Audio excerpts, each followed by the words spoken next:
कांग्रेस आगे बढ़ती हुई नजर आ रही है। हरियाणा में तो 65 के ऊपर सीटों पर कांग्रेस आगे बढ़ती हुई दिखाई दे रही है। तो वहीं अगर बात करें जम्मू कश्मीर की, तो जम्मू कश्मीर में कांग्रेस और नेशनल कॉन्फ्रेंस का इत्तेहाद 40 सीटों पर आगे बढ़ता हुआ दिखाई दे रहा है। वहीं पीडीपी 3 सीटों पर आगे निकलती हुई नजर आ रही है जम्मू कश्मीर में, और बीजेपी 27 सीटों पर आगे बढ़ रही है। अदर्स को मिल रही हैं 10 सीटें फिलहाल अभी तक की अगर रुझानों की बात करें तो, और हरियाणा में 23 सीटें बीजेपी को मिलती हुई नजर आ रही हैं रुझानों में, और कांग्रेस को मिल रही हैं 65 सीटें।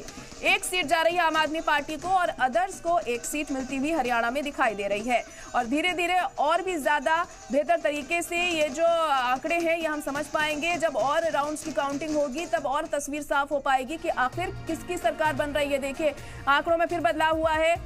67 सीटों पर आगे बढ़ती हुई कांग्रेस हरियाणा में दिखाई दे रही है, और बीजेपी 21 सीटों पर आगे बढ़ रही है। 2 सीटें बीजेपी की कम हुई हैं। जिस तरीके से लगातार काउंटिंग का जो अमल है वो जारी है सुबह 8 बजे से ही, और कई राउंड्स की काउंटिंग होगी और उसके बाद जो नतीजे हैं वो सामने आएंगे। और जम्मू कश्मीर में कांग्रेस और नेशनल कॉन्फ्रेंस इत्तेहाद क्या अपनी सरकार बना पाएगा, क्योंकि जो आंकड़े हैं वो काफी हद तक अगर हम देखें तो हो सकता है बहुमत को वो छू लें, लेकिन थोड़ी देर में ये जो हालात है पूरी तरीके से साफ हो जाएंगे क्या वाकई ऐसा होता है या नहीं। क्योंकि अभी तक एग्जिट पोल में भी हम देख रहे थे कि अक्सरियत किसी को भी हासिल नहीं हो रही थी जम्मू कश्मीर में किसी भी पार्टी को, लेकिन अगर आजाद उम्मीदवार साथ दे देते हैं या पीडीपी का साथ मिल जाता है तो सरकार बना सकती हैं पार्टी, फिर वो चाहे कांग्रेस की हम बात कर लें या बीजेपी की बात कर लें। मगर अब खुलकर जब तमाम चीजें सामने आएंगी, जब नतीजे सामने आएंगे तब देखना होगा क्या कुछ होता है।